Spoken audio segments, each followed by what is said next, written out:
So all the listeners, what I want you to do is wherever you're sitting, I want you to get real comfortable. You don't have to have any special posture or special breathing techniques. Just get real comfortable with your physical body and close your eyes. Take a deep breath way down deep in your belly.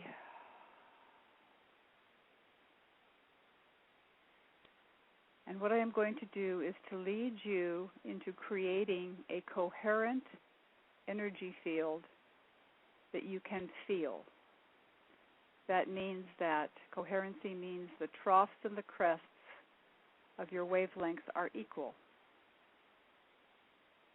The easiest way to do this is first put your attention on your heart, there in the center of your body, over to the left,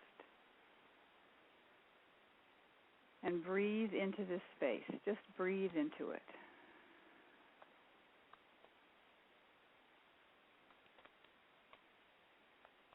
This is the voice of your soul.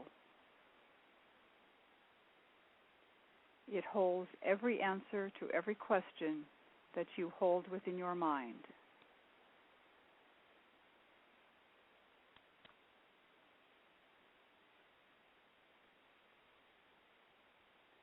Know that your heart will never compromise you. It will never tell you an untruth. It will never betray you. It is the essence of your personal truth.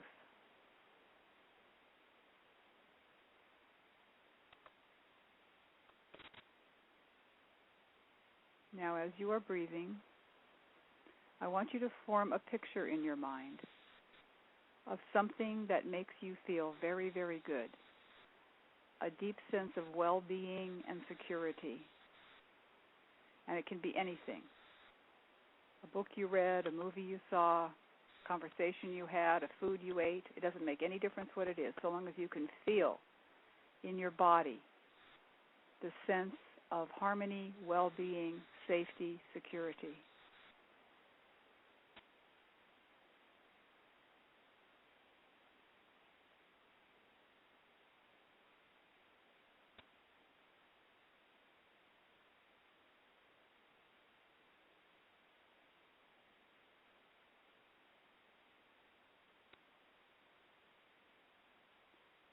Feel it in every cell of your body.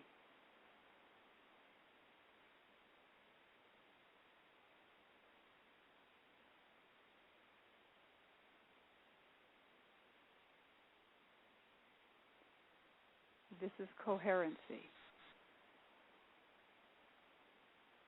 This is balance.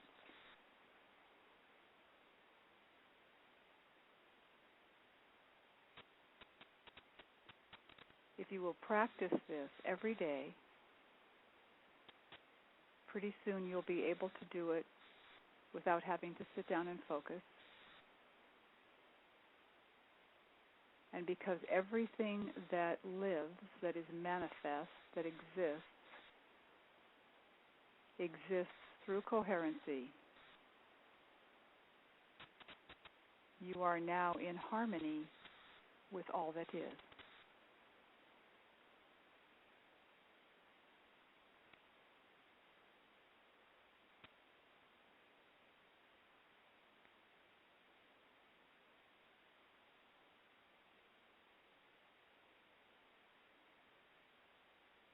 Use this when you have moments of stress or worry or anxiety.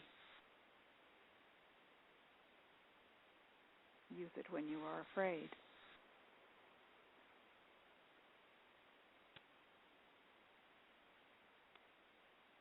Use it to bring yourself always into a place of harmony with the whole.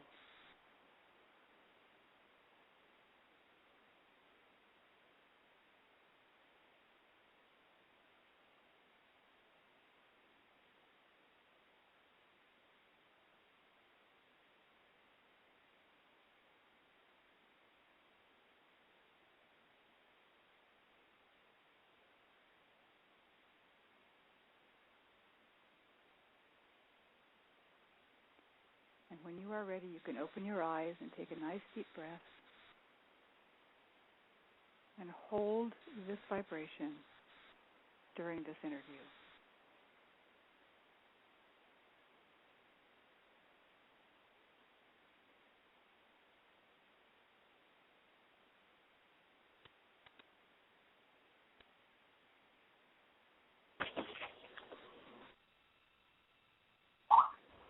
Thank you, Isa. That was wonderful. Thank you, Toni, for doing the meditation for us.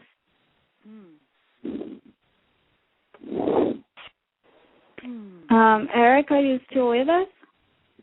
Yes, I am. Thank you for that, Toni. That was awesome. You're welcome. It's really a wonderful... Go ahead.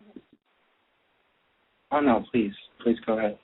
I was going to say it's really a wonderful tool, and the thing that's fun about it is if people practice this, like we just did in the quiet when there's nothing else going on, in the moment of an argument, in the moment of fear, in the moment of not being sure what to say next, you can drop into that space and shift an experience for not only you, but whoever you're talking with or whoever you're in the situation with, because all of life is looking for coherency.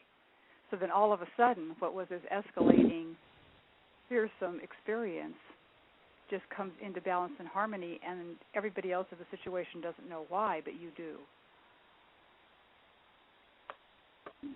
And could you explain a little more what you mean by coherency? Well, we're a wavelength, right? We're a frequency. Frequency means how often, if you picture a wave, just kind of like if I was drawing it on a board, I'd be going up and down, up and down, up and down. That's a wavelength, the wavelength, the length of the wave. How fast it goes up and down, how close the troughs or the low point, the crests or the high point, how fast it is moving is how close those are together. So sometimes people will say, I want to raise my frequency. What they're really saying is they just want to make themselves, their vibration faster. That is not what I'm talking about. What I'm talking about is having the troughs and the crests, the ups and the downs, be even, so that if you were measuring it, say it was an inch, every time it went down an inch. When it goes up an inch, and then down an inch and up an inch. That is how everything, I'm looking out the window right now at a beautiful forest. That's how everything in that forest is created. That's how our physical bodies are created. And because the heart is the strongest electromagnetic organ in our body, it's 5,000 times more electromagnetic than our brain. Because it is, when you focus upon it, it what's called entrains, in other words, to bring along with. It tells and informs your body to become its most natural state. And that's really what coherency is about. When you say to somebody, I can't understand a word you're saying because you're so incoherent, their wavelength is all over the place. When somebody's mad and they're just gibbering and they're just going on and on, they're incoherent. And that means that their energy frequency, if you were to look at it, it would be up and down. It would be, 1 inch, 1/4 of an inch, 2 inches, 3 inches, up, down, all over the place. And so it's hard to understand what they're saying. When we're in a state of coherency, we are in what feels in our body like security, well-being, harmony. What we're really being is the most natural state of us. And that's because all energy waves resonate in some way with each other, as soon as someone who is incoherent is next to someone who is coherent, even if they stay mad, even if they stay upset, whatever the incoherent person is exhibiting, their physical body, their physiology, will strive to become as coherent as possible. I had a wonderful experience with this in a workshop where a young man was yelling at me, and I was paying attention to somebody else. And I just decided I was going to ignore him. He was trying to get my attention, and we were having kind of a interactive conversation. And I just kept listening to these other people until they were done. And before I looked to the young man, I just took a moment to make sure I was absolutely as coherent as possible. And then I looked at him and I said, "What did you say?" And he had been yelling at me, "You're in judgment, you're in judgment, you're judging." And when I went to him and I said, "What did you say?" from a coherent standpoint, he said, "Well, I thought you were being judgmental, but maybe you weren't." And he just shifted. And I said, well, let's talk about it then. Because his body then wanted to be coherent with me. It doesn't have a choice. And to the degree that the person who is incoherent, to the degree that they can allow this to happen, to that degree will they shift out of their incoherency. So because you were coherent, and he somewhere inside had the drive, or everyone inside has the drive to want to be coherent, then he was able to shift and get in line with your vibration, so to speak? Right, exactly. I lived in San Francisco during the 60s and the early 70s, very tumultuous time there. And I've practiced and taught this. I'm 65, and I've taught this since I was 20, so I've been doing this a long time. And in my mid-20s, I was there in San Francisco, and there was a guy out on the street with a gun, and he was waving it around, and he was throwing garbage bags all over, and he was yelling, and people were running and screaming, and it was just a big dramatic scene. And I just dropped into coherency and walked up to him, put out my hand, and said, "Give me the gun." And he said, "Why?" And I said, "Because I asked you for it." And so he did. Now, I don't necessarily suggest that everybody try to disarm an armed gunman first off, but it is that strong that when you are 100% sure of your own coherency, the other person will become coherent. And it's the knowing that you're coherent that makes it occur. And that's why I always suggest to people that they take something like this meditation that I just did and practice it just in your house, in the quiet, so that you become a sense of harmony within yourself. And then you can express it to the world. But you have to have it and own it fully for yourself first before you can rely on it. Because it's way too easy to get pulled out of it in this world that we live in. We all know that. We know how distracting all the tra-la-la is out there. And you really want to put enough focus and time into the practice of it on your own so that when it comes time for the big show, you're ready for it without having to really think about it a lot.